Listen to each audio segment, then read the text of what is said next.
poor cleaning lady turned out to be a genius in business management with her secret notes, and what the millionaire CEO did next surprised everyone.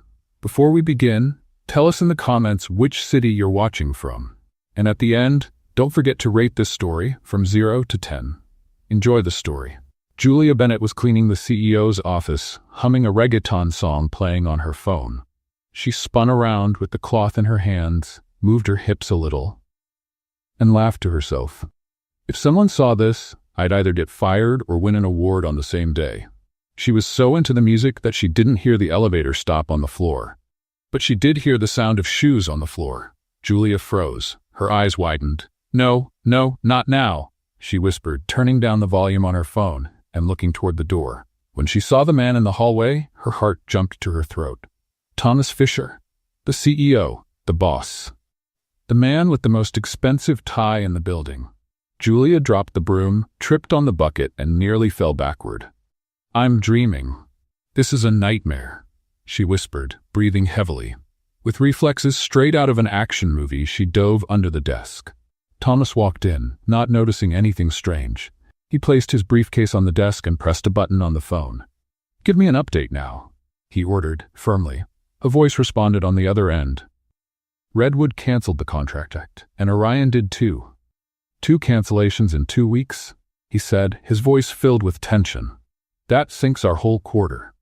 Investors are already talking. They want to see changes. Thomas leaned back in his chair and was quiet for a moment. Julia, crouched under the desk, held in her nervous laughter and tried not to breathe. She couldn't believe she was hearing all of this. One more loss and there's nothing left, he muttered, mostly to himself. We need to act fast, sir. Thomas ended the call. He tossed the phone onto the desk and rubbed his face with both hands. He looked tired, frustrated, worried. He stood up and walked to the window. He stood there in silence for a few seconds. Then he said quietly, If I fall, I'll fall alone. Then he picked up his briefcase and left the room, closing the door behind him. Julia stayed under the desk, frozen. Congratulations, Julia. You almost had a heart attack. And now you're an accidental corporate spy. She slowly got up, still trying to process what just happened. The CEO of Fisher Corp., the most respected man in the company, was desperate, and no one knew. She looked at the papers on the desk.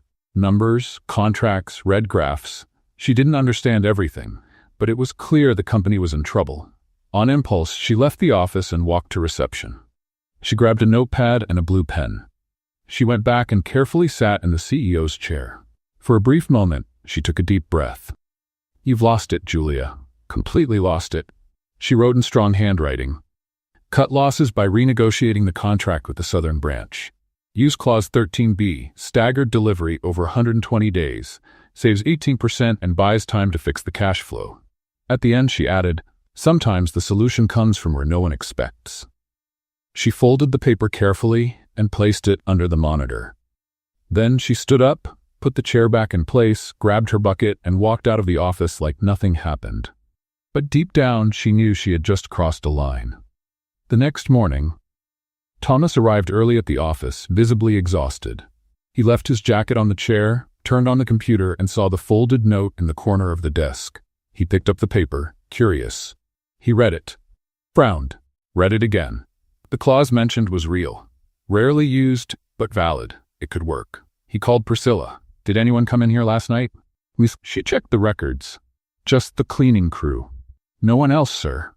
Thomas returned to his desk, the note still in his hands. He sat down slowly, staring at the paper. There was no signature, no clues, just a solution. And for the first time in weeks, he felt something he thought was gone. Hope. Thomas spent the whole next day obsessed with the mystery note. Every employee walking down the hall became a suspect. He studied the handwriting, looked for clues, even asked Priscilla to check the access logs again. Are you sure only the cleaning crew was here? He asked for the 3rd time. Absolutely, Mr. Fisher. The system records all access cards. Only authorized EcoClean staff entered the building after 10 p.m. Thomas shook his head, frustrated. He implemented the suggestion from the note, and surprisingly, the renegotiation with the Southern branch worked perfectly. The 18% savings were real, and the cash flow was already improving. Whoever this person was, they knew business like few others. Julia arrived for another night of work with a stomach full of nerves. She couldn't stop thinking about what she had done. It was pure madness, but part of her felt proud that her suggestion had worked. "You seem different today," said Sophie, her best friend and coworker, as they organized the cleaning supplies. "More cheerful?" "Don't be silly." Julia brushed it off, but she couldn't hide her smile. When she got to Thomas's office, he wasn't there. Julia worked as usual, but she couldn't resist taking a look at the papers on his desk. She saw reports showing the numbers improving after the renegotiation. Her strategy had saved millions. Her heart raced. If a simple suggestion had such a big impact, maybe she could help even more.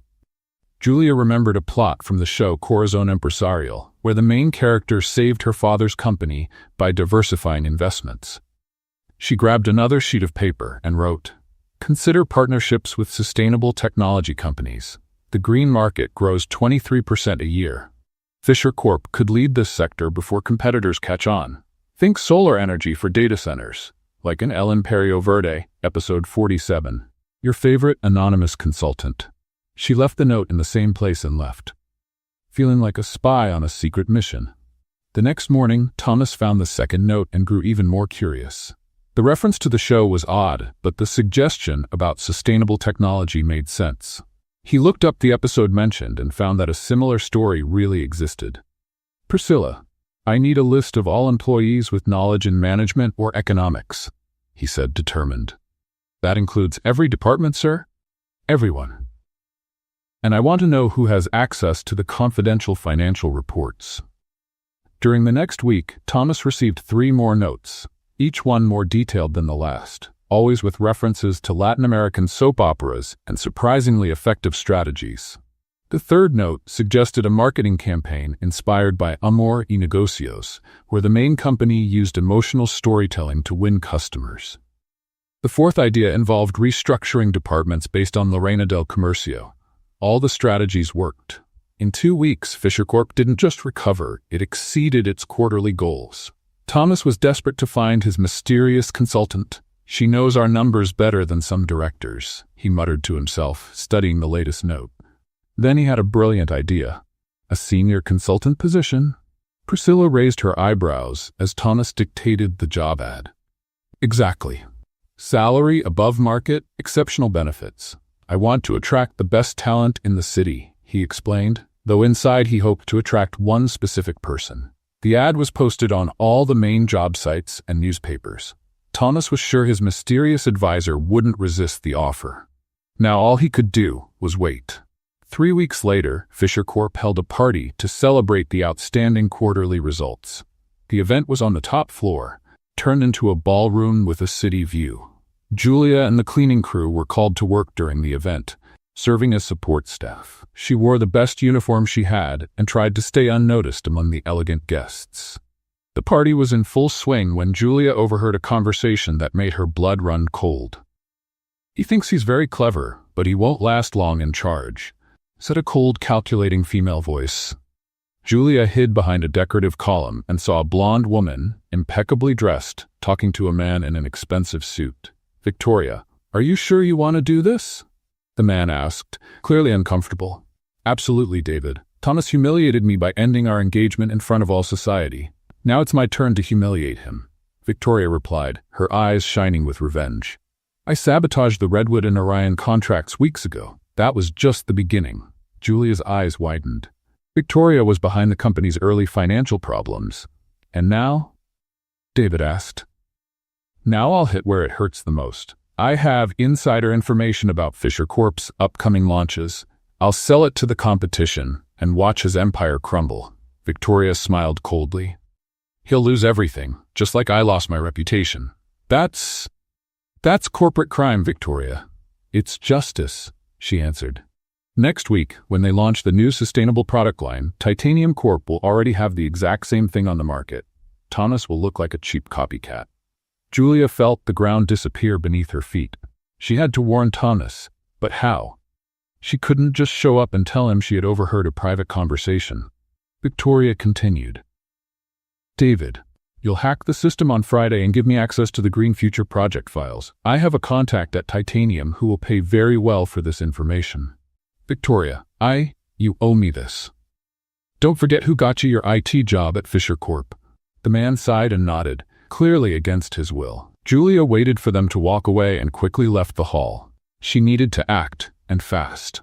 That same night, after the party ended and everyone had left, Julia returned to Thomas's office. Her hands trembled as she wrote, "Urgent. Beware of enemies close by. Someone inside is selling information to the competition.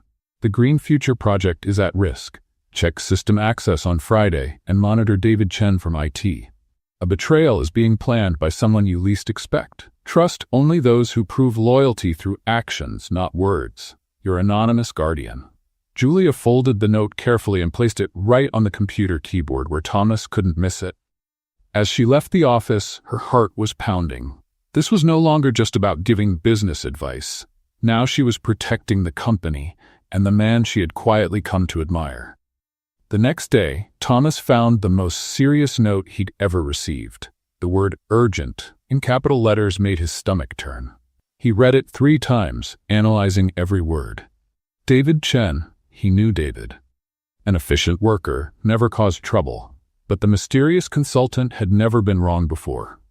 Thomas immediately called the head of security and set up discreet monitoring of the IT system. If someone was planning an inside attack, he would be ready. As he put the note away in the drawer with the others, Thomas murmured, "Whoever you are, you're saving me in ways you can't imagine." The hunt for the mysterious consultant had become more than just professional curiosity. It was a matter of the company's survival. And somewhere on the lower floors of the building, Julia continued her nightly routine, unaware she had become the secret guardian of the Fisher empire. Julia was finishing cleaning the bathroom on the 15th floor when Sophie appeared running, out of breath and holding her phone. "Julia, you need to see this right now," she shouted, forgetting completely they were on the clock. "Sophie, keep your voice down. If the supervisor hears us, we'll get fired," Julia whispered, but her friend's expression was so intense she dropped the cleaning cloth. "Forget the supervisor. Look at this." Sophie showed her the phone screen with a job ad highlighted. Senior consultant at Fisher Corp. Starting salary $85,000 a year plus benefits.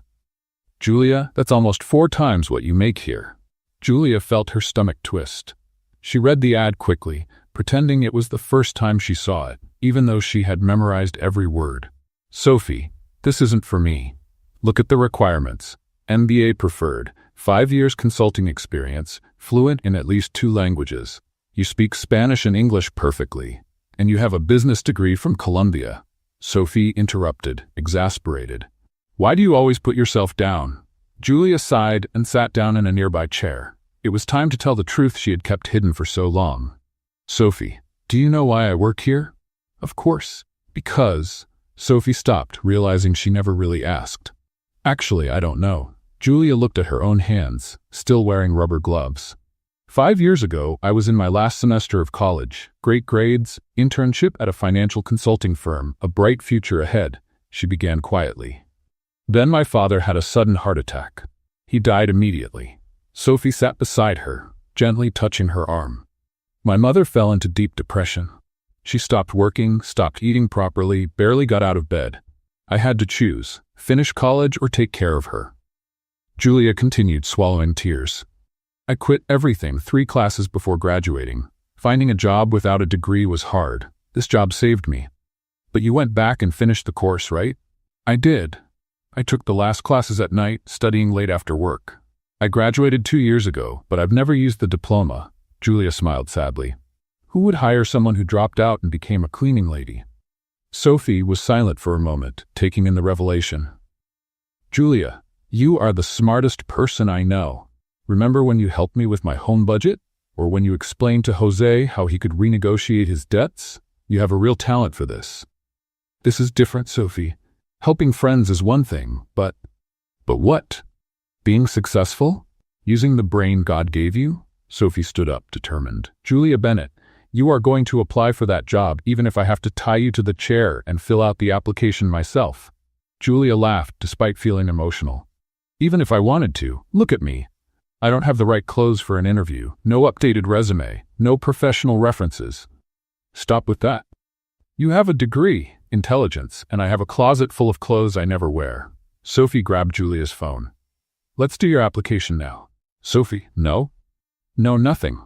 What's your email again? Against her own reason, Julia found herself dictating the information to Sophie, who filled out the online form with impressive determination. Work experience, Sophie murmured. I'll put process optimization specialist at EcoClean Services. It's true. You always find more efficient ways to get the job done. That feels a little dishonest. It's strategic. And under special skills, I'll write self-taught financial data analysis. Sophie kept typing. Also true. You always understand those complicated charts in the newspapers.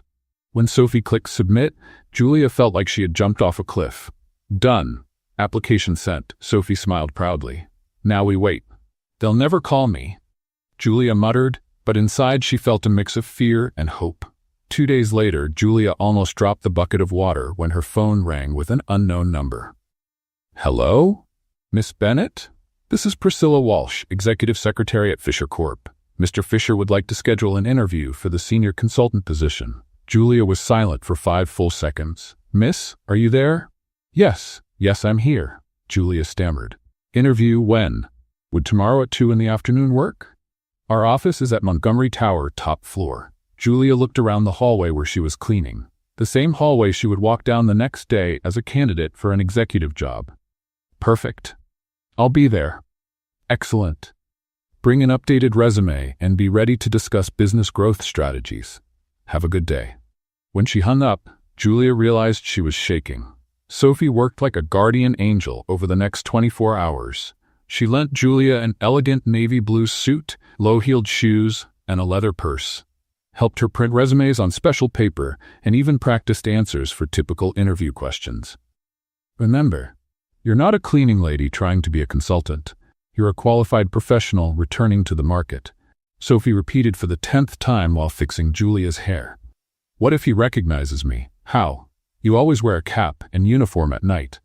Besides, people like Thomas Fisher don't even notice cleaning staff. Sad but true. On the morning of the interview, Julia looked in the mirror and barely recognized herself. The suit made her look confident and professional. Her hair down framed her face elegantly. You can do this, she whispered to herself. At exactly 2 o'clock, Julia was at the reception on the top floor, trying to control her nerves. The place looked exactly as she knew it, but now she saw everything from a completely different perspective.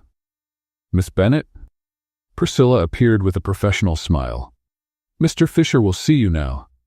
Julia followed Priscilla down the familiar hallway to the office door where she had hidden so many times.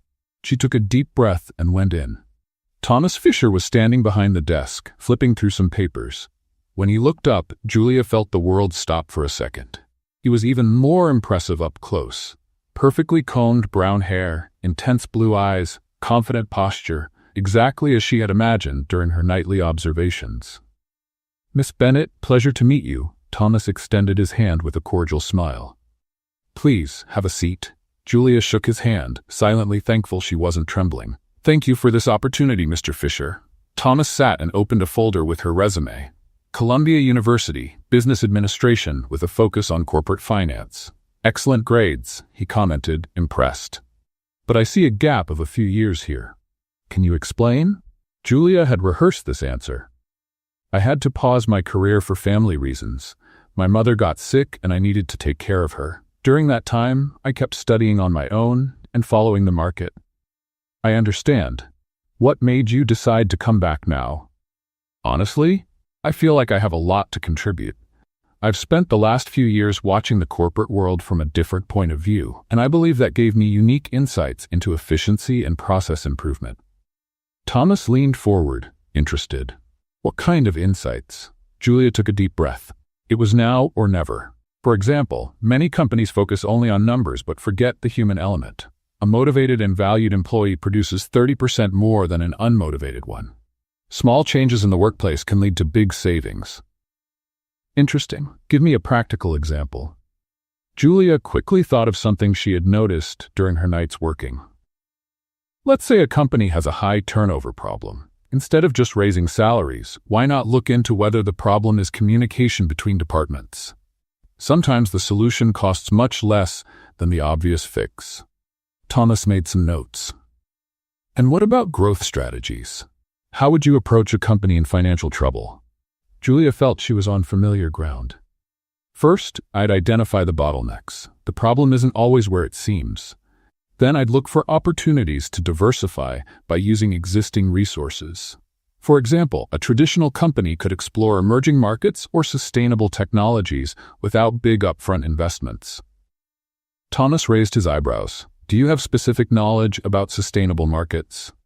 I've been following the sector's growth. It's a market that grows 23% a year and still has a lot of room for innovation, Julia replied, remembering the research she'd done for the anonymous notes. Impressive, Thomas murmured, clearly surprised by the depth of her answers. They talked for another 40 minutes. Julia spoke about market trends, marketing strategies, resource optimization, and even mentioned some case studies she had read, actually from soap operas, but he didn't need to know that. Miss Bennett, I must admit your answers were refreshing. Thomas finally said, You have a unique perspective that might be exactly what we need here. Julia's heart raced. Would you like to join our team? Really? Julia stammered, momentarily forgetting her professional posture. Thomas laughed. Very much so. When can you start? Whenever you need me. How about Monday? Priscilla will take care of all the paperwork. Welcome to Fisher Corp, Consultant Bennett. When Julia left the office 20 minutes later, she still couldn't believe what had happened. She waited until she reached the ground floor to call Sophie. Sophie answered on the first ring. I got it, Julia whispered, still in shock. Sophie, I really got it. On the other end, Sophie shouted so loud, Julia had to move the phone away from her ear. Walking through the streets of Manhattan, Julia felt her life had changed completely in one afternoon. On Monday, she would be a consultant at Fisher Corp. On Monday, she would work in the same building, but in a completely different world. And Thomas Fisher had no idea he had just hired his own anonymous guardian. But deep down, he suspected Julia might be the woman behind the notes. Monday arrived like a hurricane in Julia's life. At 8 a.m., she was on the 30th floor of Montgomery Tower, wearing Sophie's borrowed suit, trying to look confident as Priscilla led her through the hallways she knew like the back of her hand. Your office is here. Priscilla opened the door to a room with a city view. Mr. Fisher asked you to familiarize yourself with the quarterly reports before the 10 o'clock meeting. Julia entered and pretended to admire the room as if seeing it for the first time. In fact, she had cleaned that very office the week before. Thank you, Priscilla. One question. Where's the women's restroom? At the end of the hall, to the left. Priscilla answered but frowned slightly. You know this building well for someone who's never worked here. Julia felt her blood run cold. Oh, I came here a few times for meetings when I worked at my previous company, she quickly lied. This building is well known in the financial district. Priscilla seemed to accept the explanation and left. Julia collapsed into the chair, heart racing. She needed to be more careful. In the first meeting, Julia surprised everyone by presenting a detailed analysis on resource optimization based on La Ejecutiva Perfecta, a soap opera she had watched religiously with her mother. The idea is to create mini departments that handle multiple tasks, she explained, pointing to the chart she had made. Each small team can solve specific problems without unnecessary bureaucracy. Thomas watched her with growing interest. Where did you get this idea, Julia? International case studies, she answered vaguely. Mexican companies have been using similar systems with great success. Fascinating. Go on. Julia spent the week revolutionizing processes with ideas that mixed her real academic knowledge with strategies she'd picked up from years of watching business soap operas. She suggested marketing campaigns based on El Corazón de los Negocios and reorganizations inspired by Amor Corporativo. To her surprise, everything worked perfectly. The problem was Julia couldn't quit her night cleaning job. The consultant salary was great, but it took 30 days to start. She needed the cleaning money to pay her mother's bills and rent. At 7 p.m. on Wednesday, Julia was in the 20th floor bathroom changing. She packed the suit in her backpack and put on her eco-clean uniform, tied her hair, put on her cap, and became the invisible cleaner again. You're going to wear yourself out at this pace, Sophie said when they met in the supply closet. Just for a few more weeks, Julia whispered. Until my first paycheck comes. What if someone recognizes you? Who would? During the day I wear business clothes, hair down, makeup. At night I'm in uniform and cap. Plus, executives don't notice cleaners. Sophie shook her head, worried. Just be careful. On Thursday, Thomas was reviewing reports when he noticed something strange. The new consultant's suggestions felt oddly familiar. Not the content itself, but the style, the way the ideas were structured. He pulled out the drawer where he kept the anonymous notes and compared them to Julia's proposals. There were subtle similarities: concern for the human element, indirect references to Latino culture, creative solutions outside the usual. Could it be? He murmured to himself. During the afternoon meeting, Thomas tested a theory. Julia, you've mentioned Mexican companies several times. Do you have specific experience with that market? Julia hesitated for a split second. My family is of Latino origin. I grew up following the business culture there through documentaries and studies. Documentaries? And other cultural information sources. Thomas noticed the hesitation and grew even more curious. On Friday night, Julia was cleaning Thomas's office when she heard the elevator. Panic. She looked at the clock. 15:00. He never came that late. She quickly put away the supplies and headed for the door, but heard footsteps approaching too fast. She wouldn't get out in time. Desperate, she hid behind the bookcase, holding her breath. Thomas entered, murmuring on the phone. Marcus, I need to check something. I have a theory about our mysterious note-writing consultant. Julia felt the world collapse. Was he suspicious of her? It might be paranoia, but there are very specific similarities between the notes and the new consultant's proposals. Thomas continued. Both mention Latino references, both follow the same innovative thinking pattern. Julia was sweating. Thomas went to the desk and turned on the computer. I'll compare the handwriting on the notes with the notes she took during meetings. Julia's heart was pounding so loudly she was sure he could hear it. Thomas spent 15 minutes examining papers and making comparisons. Interesting, he murmured. Very interesting. Finally, he turned off the computer and got ready to leave. Julia stayed hidden, but when she tried to move for a more comfortable position, she knocked over a paperweight on the shelf. The object hit the floor loudly. Who's there? Thomas asked, turning quickly. Julia froze. She heard his steps getting closer to the shelf. In desperation, she ran the other way, trying to reach the door. Hey, stop right there! Julia ran down the hall but stumbled slightly in her hurry. Something fell from her ear. One of the small pearl earrings Sophie had lent her with the uniform. She managed to reach the elevator and pressed the ground floor button, gasping. Through the glass, she saw Thomas appear in the hall, looking around confused. On Saturday morning, Thomas arrived early at the office. He found the pearl earring in the hallway and examined it carefully. It was delicate, feminine, definitely not belonging to any of the night security guards. He called the cleaning company. I need the list of female employees working on the 30th floor. He told the supervisor. We have 3 employees in that department, sir. Should I send the information? Please do. When Thomas received the list by email, he studied the names. Sophie Martinez, Maria Gonzalez, and Julia Bennett. He stopped at the last name. Julia Bennett, his new consultant. This can't be a coincidence, he murmured, holding the earring. It was time to find out the truth about Julia Bennett, once and for all. Thomas put the earring in the drawer next to the anonymous notes. The pieces of the puzzle were coming together, and he had a feeling Monday was going to be a very interesting day. Meanwhile, Julia spent the weekend in panic, wondering if Thomas had discovered her secret identity and if she would still have a job on Monday. The double life that had worked perfectly for a week was now hanging by a very thin thread. Victoria Sterling watched the Fisher Corp numbers with growing irritation from her private office at Titanium Corp. Her sabotage plans should have destroyed the company weeks ago, but instead, the results were the best in years. How is this possible? She muttered, flipping through the financial reports she had gotten through David Chen. According to her information, Thomas should have been desperate, ready to accept any help she offered. The plan was simple: destroy the company from within, appear as the savior, and regain not only Thomas but control of Fisher Corp. Instead, the company was thriving in an unexplained way. Victoria picked up the phone and dialed a number. Marcus Blackwood Investigations? I need your services. I want a full investigation on Fisher Corp's new consultant, Julia Bennett. I want to know everything about her. Meanwhile, Thomas spent his days watching Julia with a mix of admiration and growing suspicion. During Monday's meeting, he noticed how well she knew the location of every department. "Julia, could you get the HR department reports?" he asked, testing her. "Sure.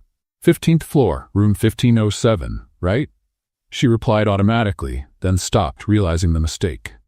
"I mean, if that's where human resources usually is." Thomas narrowed his eyes. "How do you know the room number?" "I passed by there yesterday and saw the sign."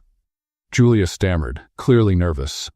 Later at lunch, Thomas watched Julia walk the halls with suspicious familiarity. She quietly greeted some maintenance staff, knew exactly where the water fountains were, and even knew the security guard's name.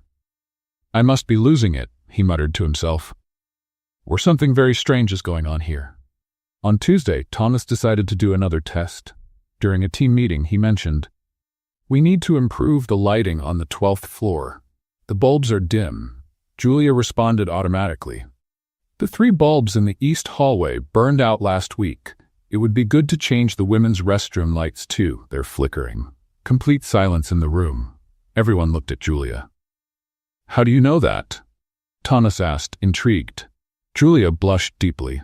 "I noticed it when I passed by for a meeting with the marketing department." But Thomas knew marketing was on the 20th floor, not the 12th.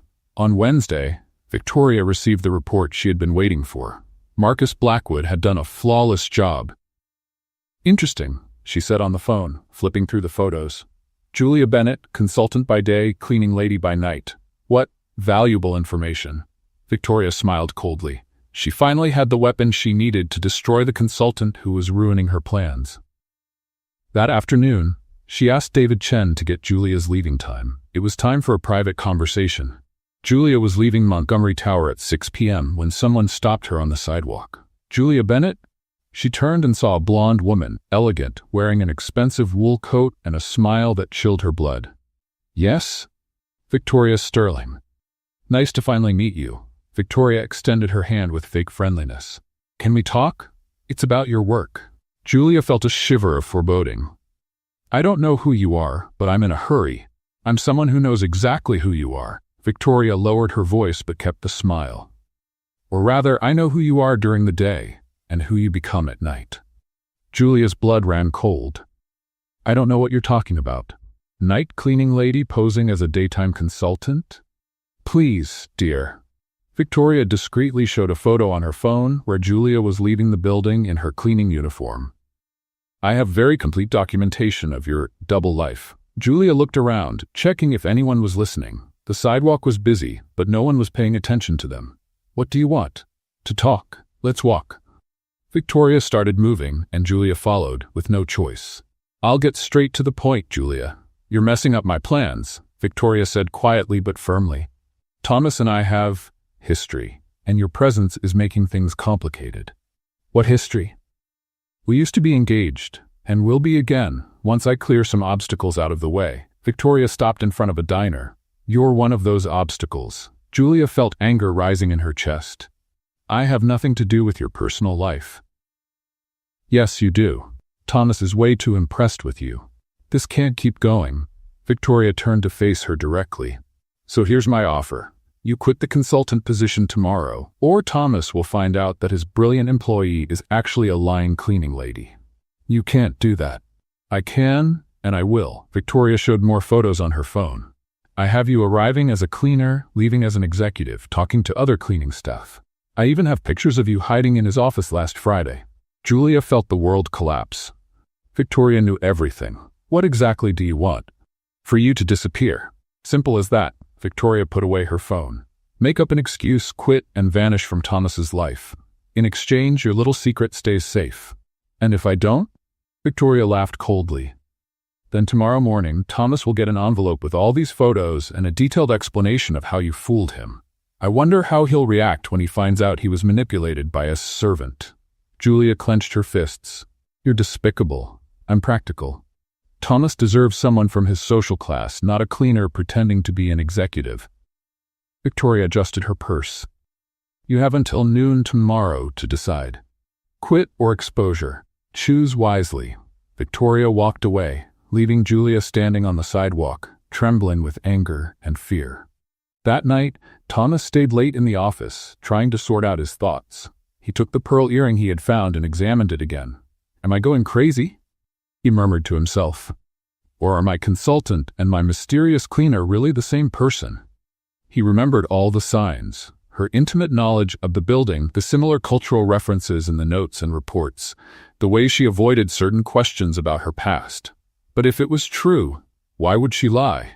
And more importantly, would that change the exceptional work she was doing? Thomas put the earring in the drawer. Whatever his suspicions, Julia had transformed the company. Maybe it was time to confront her directly and find out the truth. But first, he needed to be sure. Meanwhile, Julia spent the night sleepless, knowing she had less than 18 hours to make the hardest decision of her life: save her job or protect her secret. Thomas spent the whole day wrestling with his suspicions about Julia. Every interaction seemed to confirm his theory. She knew the building like no one else, knew details only someone working there every night could know. After Victoria's ultimatum, he had to find out the truth before it was too late. At 5 p.m., Thomas announced he would leave early, but instead hid in the executive bathroom until he was sure everyone had left. Then, he quietly returned to his office and positioned himself behind the bookcase, where he had a clear view of the room without being seen. If Julia really was the mysterious cleaner, she would show up. At 10 p.m., Julia arrived at Montgomery Tower with a heavy heart. She had until noon the next day to decide: quit or be exposed by Victoria. She put on the eco-clean uniform mechanically, tied her hair back, and grabbed her supplies. Maybe this would be her last night as a cleaner. Ironically, it could also be her last morning as a consultant. When she reached the 30th floor, Julia took a deep breath. That office had changed her life in so many ways. It all started here, with her secret notes. She entered Thomas's office and began cleaning, lost in thoughts about how she would explain her sudden departure. "So it really was you?" Julia froze.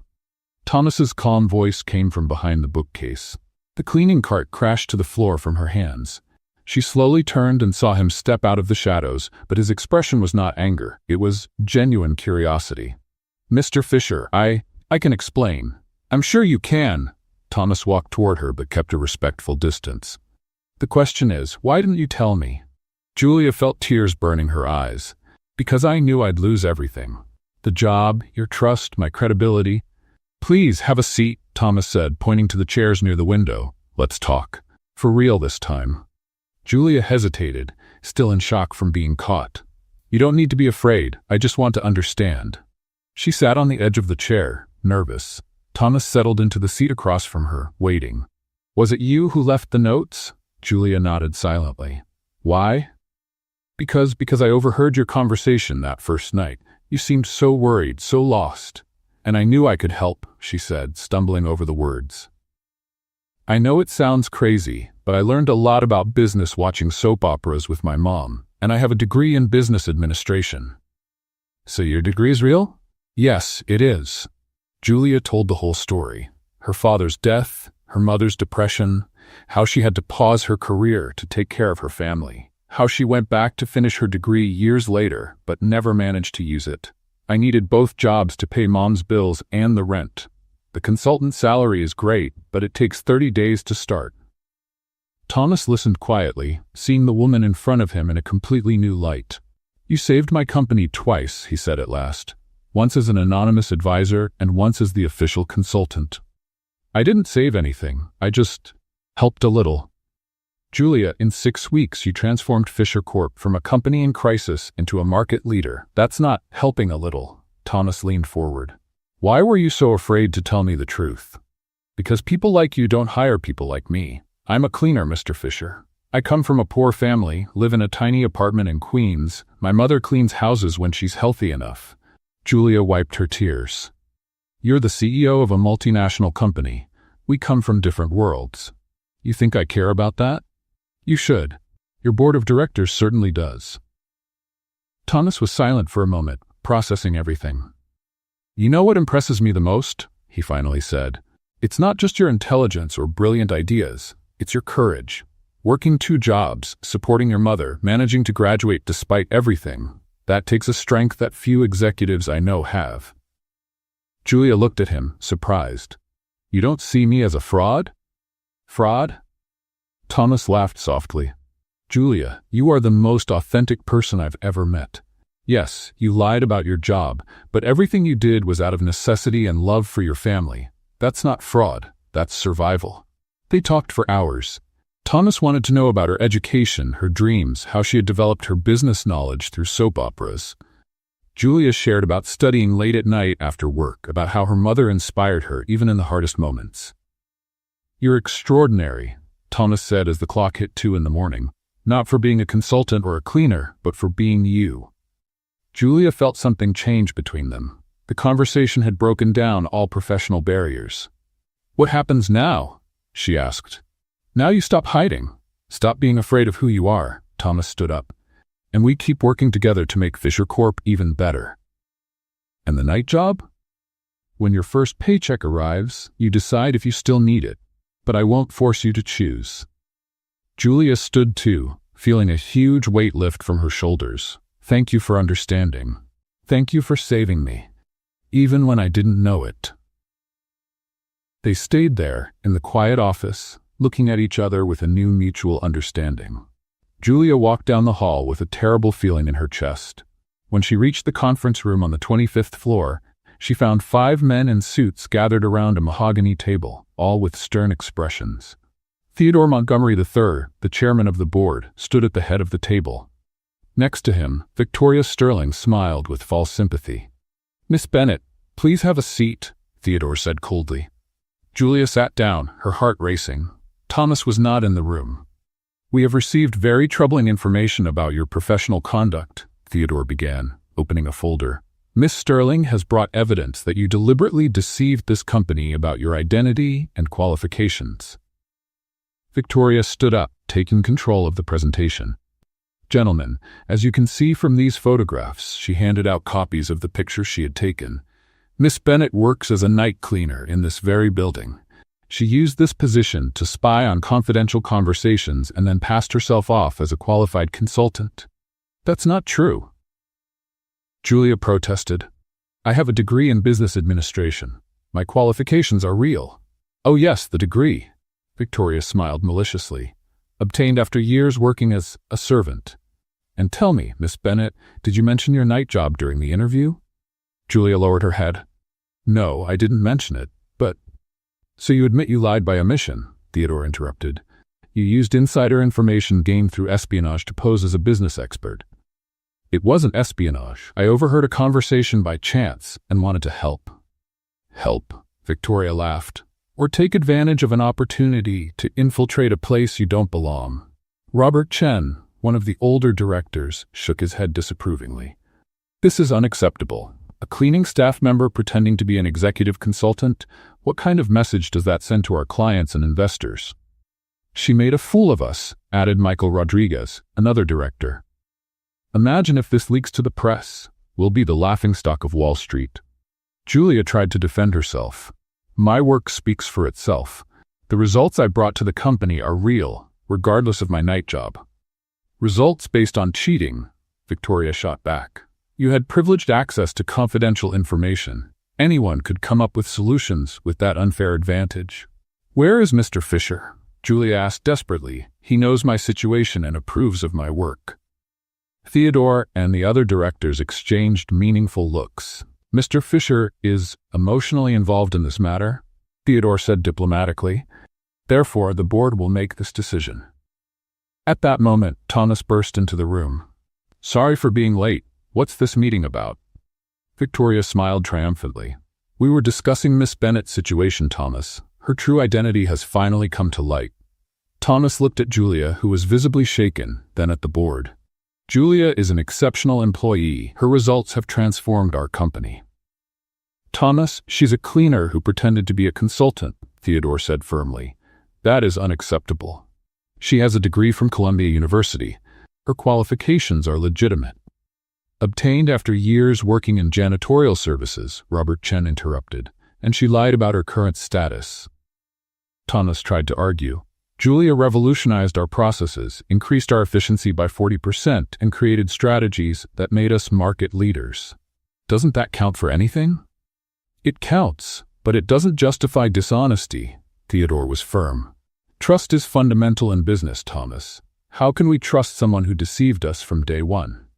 Victoria took advantage of the moment. Thomas, I understand your reluctance to admit you were deceived. But think about Fisher Corp's reputation. Our investors will not tolerate knowing a cleaner had access to strategic information. She's not just a cleaner. Thomas raised his voice, frustrated. But that's what she is at night, while pretending to be an executive by day. Theodore concluded, this is unacceptable. After a heated 30-minute discussion, the board made its decision. Miss Bennett, Theodore formally announced, you are suspended from your duties while we investigate the extent of your actions. Depending on what we find, this may result in immediate termination. Julia felt tears welling up in her eyes. For how long? Until further notice. You may leave. Julia stood up with dignity despite the humiliation. Gentlemen, I'm sorry you see my background as a flaw, but I do not regret anything I did to improve this company. She left the room holding her head high, but Thomas could see she was devastated. This is a mistake, Thomas told the board after Julia left. It's a necessary decision, Theodore replied. And Thomas, I recommend you stay out of this. Your judgment is clearly compromised. That night, Julia returned to her cleaning job, now only as an eco-clean employee. Sophie found her in the locker room, visibly upset. What happened? You seemed so happy this morning. Julia told her friend everything, and Sophie was outraged. They can't do this. You proved your worth. They did and they can, Julia sighed. Maybe they're right. Maybe I should never have dreamed so big. Meanwhile, Thomas spent the night in his office, carefully gathering all the successes Julia had brought to the company. Sales reports, efficiency analyses, client feedback, everything showed she had transformed Fisher Corp. He called Marcus, his personal lawyer. I need help overturning an unfair board decision. I have an employee being targeted because of class prejudice. Thomas was determined to fight for Julia, even if it cost him his position at the company. 3 days after Julia's suspension, Fisher Corp faced its biggest crisis in years. Thomas was in an emergency meeting with the board when Marcus, his vice president, rushed in looking pale. Thomas, we need to talk, now. Marcus, we're in a meeting. It's about the Meridian Industries contract. They canceled. The silence in the room was deafening. The Meridian contract was worth $50 million and accounted for 20% of the company's annual revenue. How did they cancel? Theodore Montgomery III stood up alarmed. Marcus handed out copies of an email to everyone at the table. We got this an hour ago. They claim our proposal was compromised and that they found a suspiciously similar offer from a competitor. Thomas read the email, feeling his stomach churn. The message was clear. Someone had leaked confidential information to the competition. Who else had access to the details of this contract? He asked. Only the senior team and... Marcus hesitated. And who? David Chen from IT. He set up the security system for the files.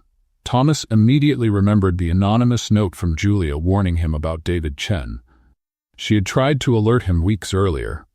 Call David in for an immediate meeting, he ordered. 20 minutes later, David Chen was in the conference room, visibly nervous. Thomas got straight to the point. David, I need you to be honest with me. Has anyone had unauthorized access to the Meridian files? David started sweating. Not that I know of, sir. We have records of system access outside working hours last week, from your workstation. Sometimes I work late. Thomas placed a recording on the table. Victoria had been careless during a call to David, which was intercepted by security. David, do you know Victoria Sterling? The man broke down. She said it was just public information, that it wouldn't hurt anyone. You sold confidential information to our competitor, Thomas said coldly. That's corporate crime. David confessed everything.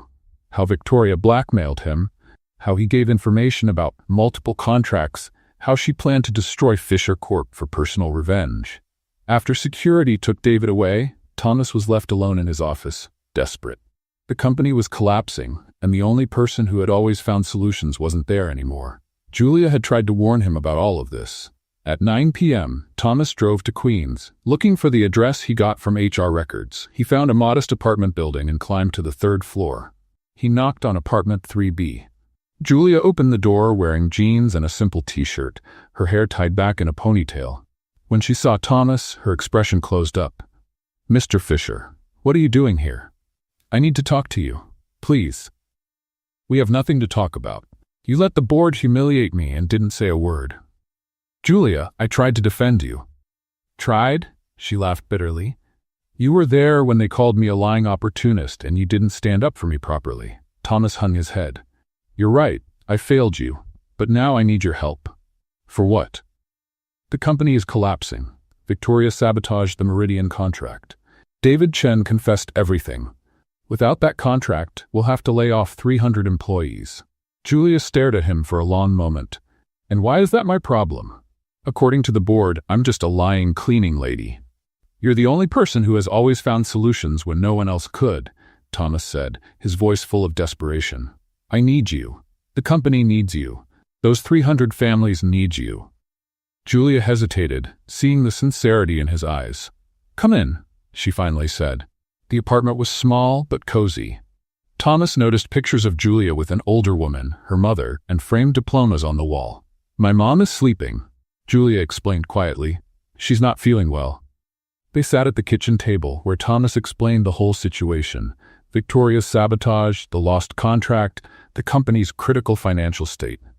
"Victoria planned everything perfectly," he concluded. "She has inside information on all our next moves." Julia was silent for a few minutes, processing the information. "Are you sure she's selling information to Titanium Corp?" "Absolutely." David confirmed it. Julia got up and went to a shelf full of soap opera DVDs. "Remember the soap opera La Venganza Perfecta?" "No." The main character found out her ex-husband was sabotaging her company. She pretended to give up everything but was actually setting a trap. Julia grabbed a DVD and showed the cover. She made him think he'd won, only to expose all his crimes publicly. Thomas frowned. "What are you suggesting?" "That we use Victoria's own arrogance against her," Julia said, getting excited as her strategic mind kicked in. "She thinks she's already won. Let's make her believe you're desperate and willing to do anything." "How?"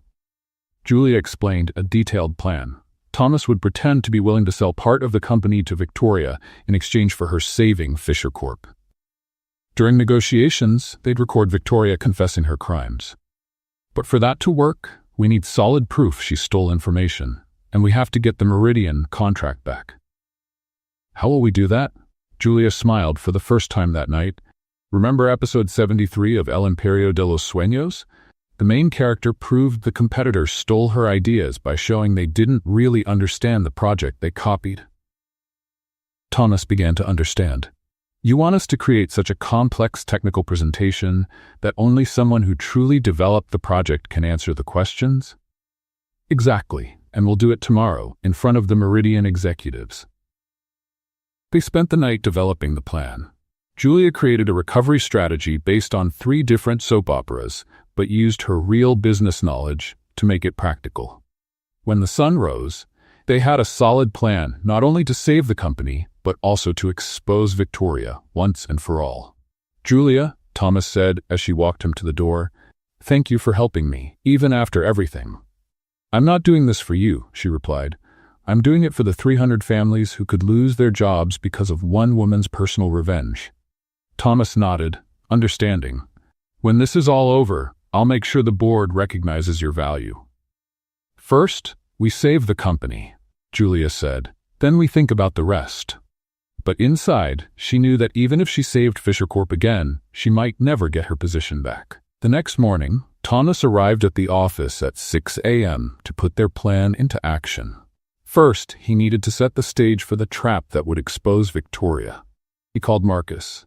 "Arrange an emergency meeting with the Meridian executives for today at 2 p.m. Tell them we have a last-minute proposal that could save the contract." "Thomas, they already canceled. Why would they come back?"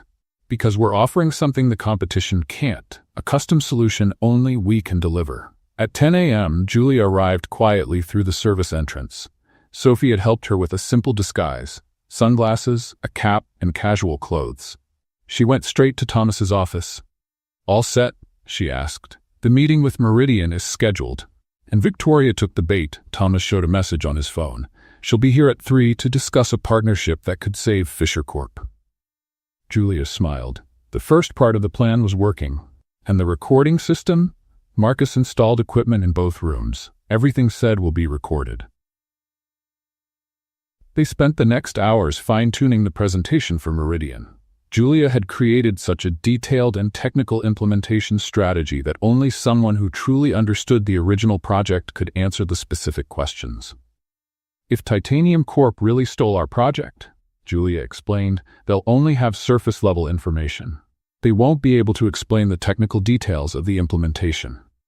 At 2 o'clock in the afternoon, the executives from Meridian Industries arrived. CEO Jonathan Walsh, COO Sarah Chen, and technical consultant Robert Martinez. "Gentlemen," Thomas began the presentation, "I know you canceled the contract with us, but we would like to present a completely new approach." Julia, identified only as an implementation specialist, started her presentation. She explained a logistics optimization system based on predictive analysis and real-time data integration. "Our method uses adaptive algorithms that adjust to Meridian's specific seasonal variations," Julia explained, showing complex charts. "This results in a 23% savings in operating costs during the first year." Jonathan Walsh leaned forward, interested. "Titanium Corp offered us something similar, but not with this level of detail. How did you come up with these numbers?" Julia smiled inwardly. It was exactly the question she expected. "We based our analysis on 3 unique Meridian factors: your seasonal distribution pattern, the specific geography of your distribution centers, and employee turnover rates.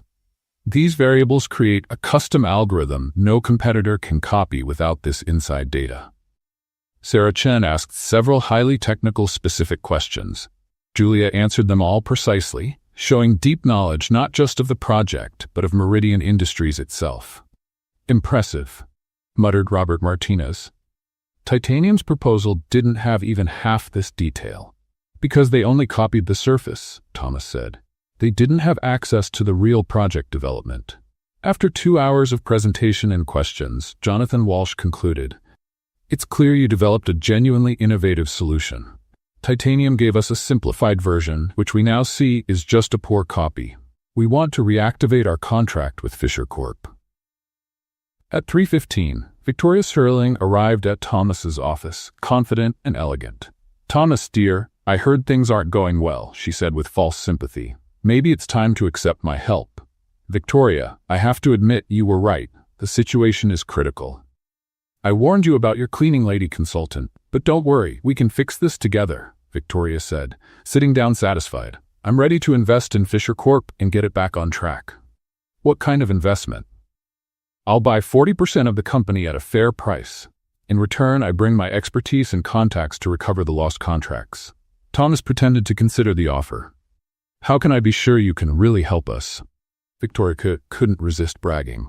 "Thomas, I orchestrated this whole situation. The contracts you lost, it was all planned. David Chen has been working for me for months. I have information on all your next moves." "You sabotaged my company?" "I sabotaged a company that should have been mine since we got engaged." Victoria stood proudly. "But now I can fix everything. I already have the Meridian and Peterson Industries contracts signed with Titanium. I can transfer them back to you for a price." Thomas stood up as well. "And if I refuse your offer? Then Fisher Corp will fail in 6 months. I'm sure of it because I planned its destruction myself." Victoria smiled coldly. "Choose, Thomas. Accept my partnership or lose everything." At that moment, Marcus entered the room with 2 FBI agents. "Victoria Sterling, you are under arrest for industrial espionage, corporate sabotage, and extortion," the lead agent announced. Victoria turned pale. "This is absurd. You can't prove anything." Thomas picked up a recorder from the desk. "Actually, we just recorded your full confession." As Victoria was taken away in handcuffs, the story leaked to the press. Within hours, social media was buzzing about the vengeful ex-fiancé who tried to destroy a company out of jealousy. But the real surprise came when the true story emerged, how a cleaning lady discovered the sabotage and saved the company twice. The hashtag #CleaningLadyGenius began trending. Journalists wanted to interview Julia. The story spread nationwide, the woman who cleaned offices at night and saved companies by day. The next day, Thomas called an emergency board meeting. "Gentlemen," he began, placing a stack of documents on the table, "I need to share some facts about Julia Bennett." Theodore Montgomery III sighed. "Thomas, we already made our decision about the cleaning lady." "The cleaning lady who saved our company twice," Thomas interrupted, "and now she's nationally recognized as a business genius." Thomas presented impressive numbers: a 47% increase in operational efficiency, 32% growth in sales, 28% reduction in operating costs, and now the recovery of contracts worth $70 million. Also, he continued, the positive buzz on social media brought a 15% rise in our stock value just today. Robert Chen looked over the numbers, impressed. "These results are extraordinary. These are the results of Julia Bennett's work, the woman you suspended out of prejudice," Thomas said firmly. Michael Rodriguez shook his head. "Thomas, even with these results, she still lied about her identity. She left out one detail because she knew you'd be biased. And you were right." Thomas stood up. "Gentlemen, we have two options. Recognize Julia's exceptional talent and bring her back with the promotion she deserves, or explain to the national press why we fired the genius cleaning lady who saved our company." The silence in the room was telling. Theodore sighed deeply. "All right, Thomas, what's your proposal?" The boardroom stayed quiet for several long seconds after Thomas laid out his plan. Theodore looked down at the papers in front of him, then at the other directors. "You're suggesting we promote an employee who withheld crucial information during hiring?" "I'm suggesting we recognize the exceptional talent of someone who saved our company twice and is now nationally known as a business genius," Thomas replied firmly. Robert Chen flipped through the financial reports. "The numbers don't lie. 47% increase in efficiency, 32% sales growth. And don't forget the stock rise," Marcus added.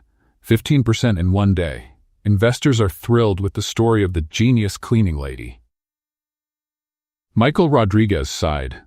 "Still, it sets a dangerous precedent. If we promote someone who lied in the interview—" "She didn't lie about her qualifications," Thomas interrupted. "She has a business degree from Columbia. Her strategies are based on real knowledge. She just didn't say she worked as a cleaning lady at night out of financial need." "I want to create a new department, Innovation Directorate, focused on creative business solutions, out-of-the-box thinking, and unconventional process optimization. Julia would be the director." "Director?" Robert Chen raised his eyebrows. "That's quite a leap. Based on considerable results." Thomas shot back. "Besides, we need to capitalize on the positive media attention. Julia Bennett has become a symbol of overcoming odds and innovation. Firing her would be a PR disaster." The directors exchanged looks. Marcus showed his tablet. "Look at this. Fisher Corp, the company that recognizes talent, where others see only employees. That's the headline in today's Wall Street Journal. And here," Marcus flipped the screen, "how a cleaning lady revolutionized a multinational, lessons in inclusive leadership. Harvard Business Review wants to do a case study on our company."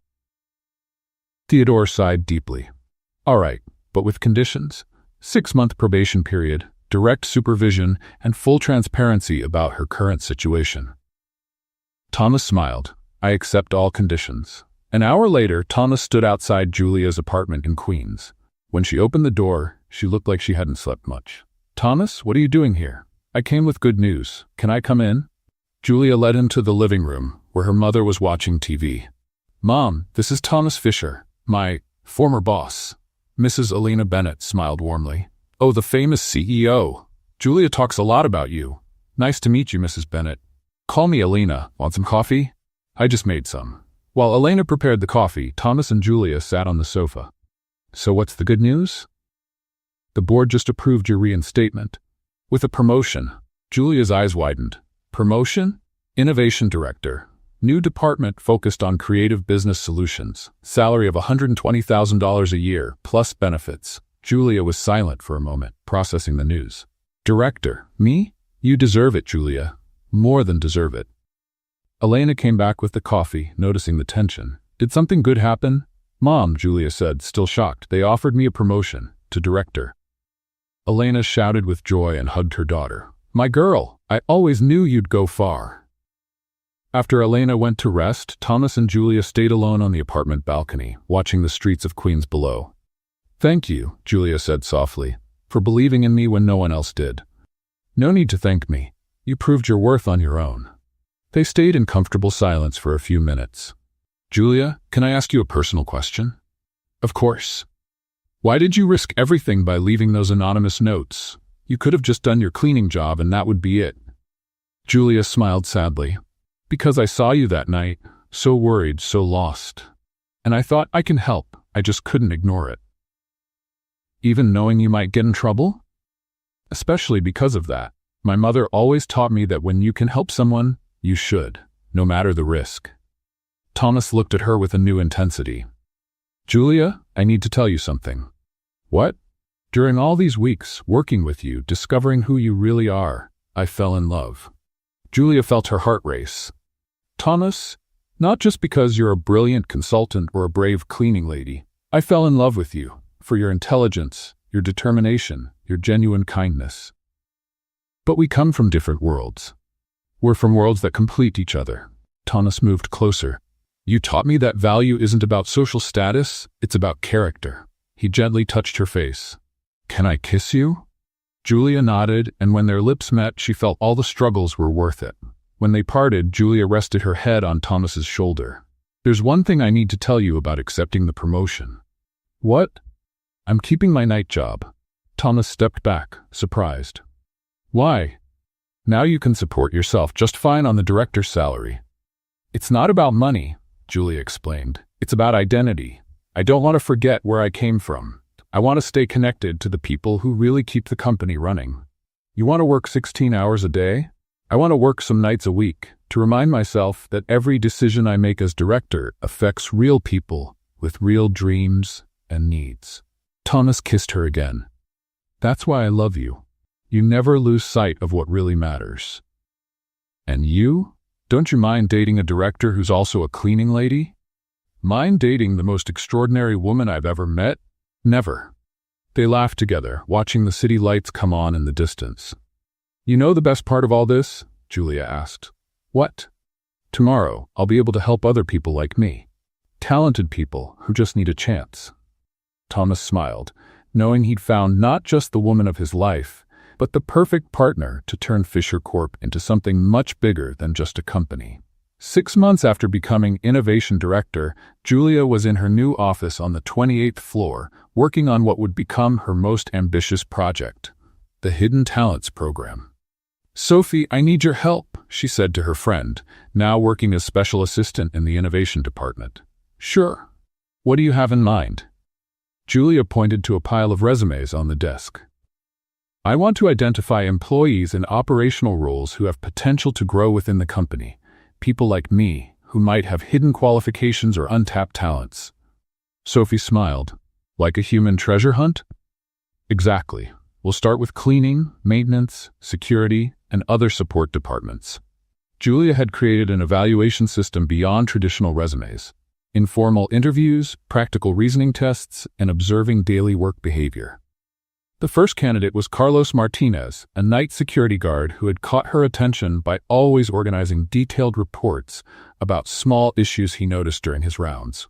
Carlos, I saw your reports on energy efficiency on the upper floors, Julia said during the informal interview.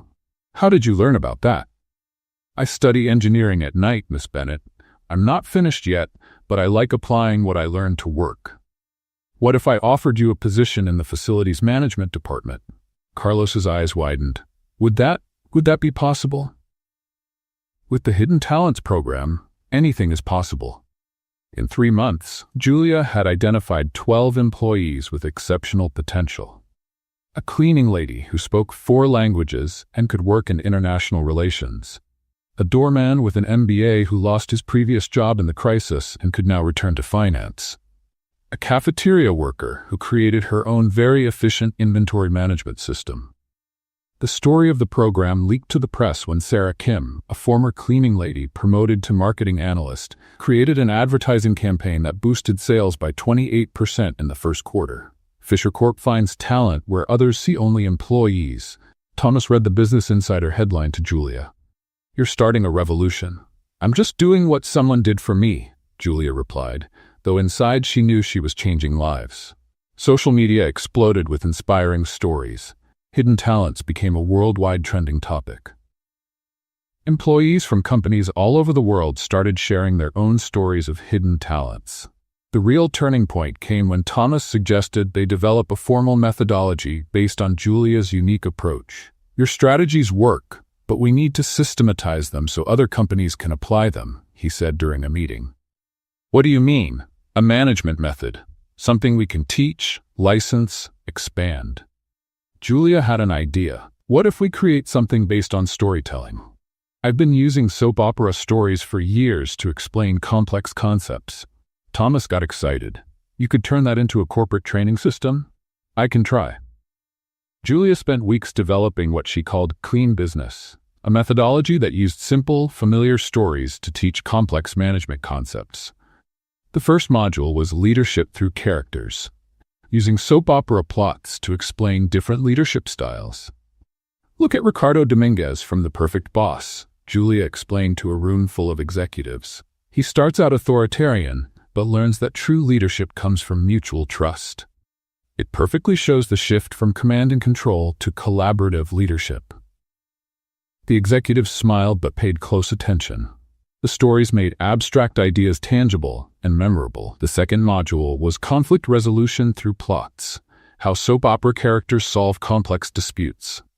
In corporate heart, when two family businesses fight over inheritance, the solution comes through a merger that benefits both. That teaches us about win-win solutions in corporate conflicts.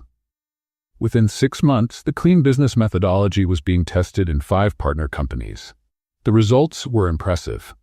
35% improvement in employee retention, 42% increase in worker satisfaction, and 29% growth in productivity. Harvard Business School invited Julia to speak on innovation through popular narratives. Stanford created a case study on Fisher Corp. MIT wanted to research how simple stories could simplify complex management concepts. Julia, do you realize what's happening? Thomas said one night as they dined at their favorite restaurant in Brooklyn. What?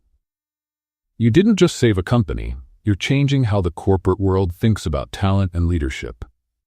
Julia smiled, but her expression grew thoughtful. Sometimes I still can't believe it. A year ago, I was just a cleaning lady watching soap operas with my mother. And now you're one of the most influential executives in New York. You know what I'm proudest of? What? The letters I get. People from all over the world saying my story inspired them not to give up on their dreams. Thomas took her hand. You deserve all that recognition. It's not about me. It's about showing that talent exists everywhere. We just have to know where to look.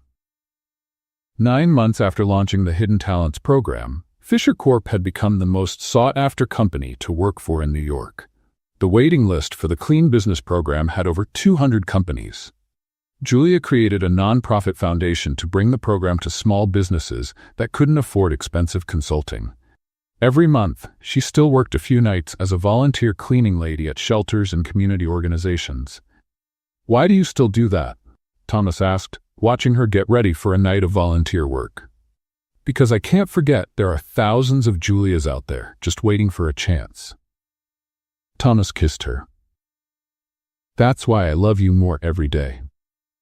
1 year after creating the Hidden Talents program, Julia stood on the stage of the Grand Ballroom at the Plaza Hotel in Manhattan, receiving the Executive of the Year award from the National Business Leadership Association. It's an honor to be here today, she said into the microphone, holding the golden trophy. But this award isn't just mine. It belongs to all the Fisher Corp employees who proved that talent has no social class, no origin, no uniform.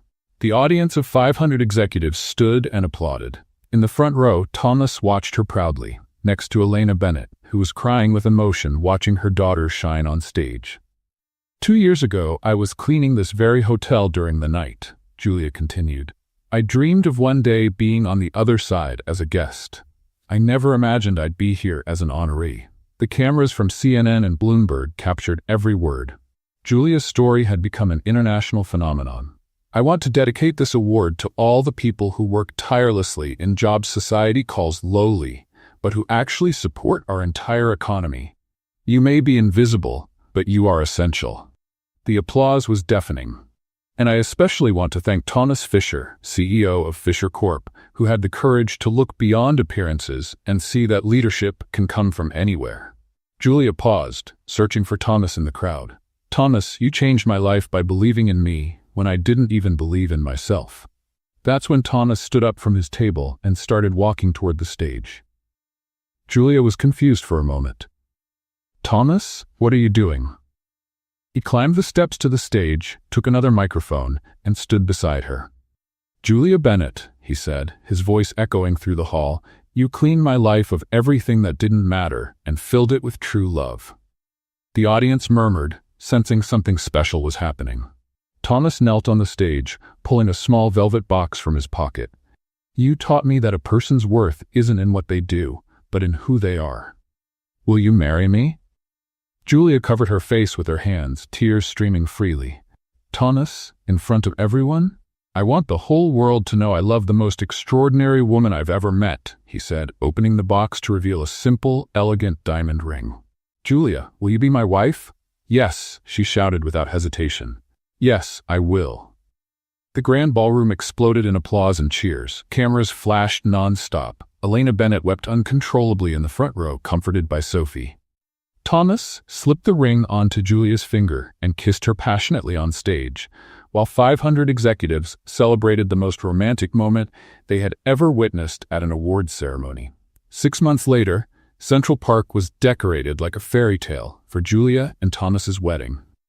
They had chosen Bow Bridge as the setting, with views of the lake and Manhattan's skyline behind them. Julia wore a simple white silk dress, elegant but without extravagance, making her look like a princess. Thomas was flawless in a classic tuxedo, but his eyes shone brighter than any fine fabric. "Dear friends," said the officiant, "we are gathered here not only to celebrate the union of Julia and Thomas, but also a story that proves true love knows no social barriers." In the audience were Fisher Corp employees, from executives to the cleaning staff. Carlos Martinez, now facility supervisor, sat in the front row next to Sarah Kim, who had become marketing director. "Thomas," Julia said during the vows she had written, "you taught me that dreams don't expire, that it's never too late to start over, to believe, to love." "Julia," Thomas replied, "you showed me that true leadership doesn't come from titles or positions, but from the courage to do what's right. I promise to support you always in any challenge we choose to face together." When the officiant declared them husband and wife, the pigeons in the park seemed to celebrate too, flying in circles above the couple as they kissed.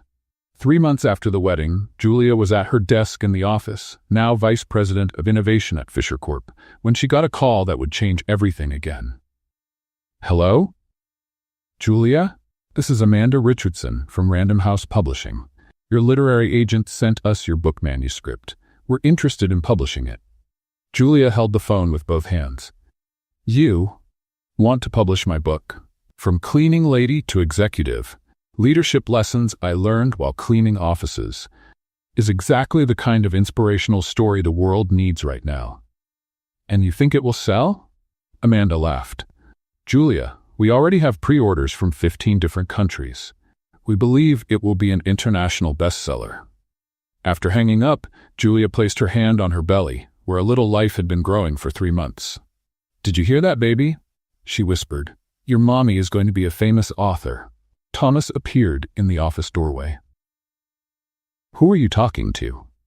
"To our daughter, telling her she's going to be born into a world where people know genius can come from anywhere." Thomas kissed her, placing his hand gently over her belly. "And she will grow up knowing her mother changed the corporate world forever." 1 year later, Julia was on the Today Show, promoting her book that had spent 50 weeks on the New York Times bestseller list. "Julia," the host asked, "what is the main lesson you want people to take from your story?" "That talent doesn't have an address, a last name, or a social class," Julia replied, holding her 6-month-old daughter in her arms. "If we give the right people opportunities, they will surprise the world." Fisher Corp had become a global model for corporate inclusion. Companies from all over the world sent executives to learn the clean business methodology. The Hidden Talents program had been implemented in more than 200 companies across 40 countries. "And what comes next?" the host asked. Julia looked at Thomas, who was smiling proudly in the audience. "We will keep proving that when we give people a chance to shine, they transform not only their own lives but the whole world." Thomas stood up, walked over to Julia, hugged her, and kissed her. What did you think of Julia and Thomas's story? Join the conversation. Your comments and engagement are part of the healing process. Let us know your thoughts below. If this journey of resilience and turning pain into power resonated with your heart, please support Healing Stories. Subscribe. Help us build a sanctuary of strength by subscribing to the channel. Share the hope. Give this video a like and share it with someone who needs to hear this message of recovery and justice. Your support allows us to continue sharing powerful narratives of overcoming trauma and finding peace. Subscribe to Healing Stories and be part of the change.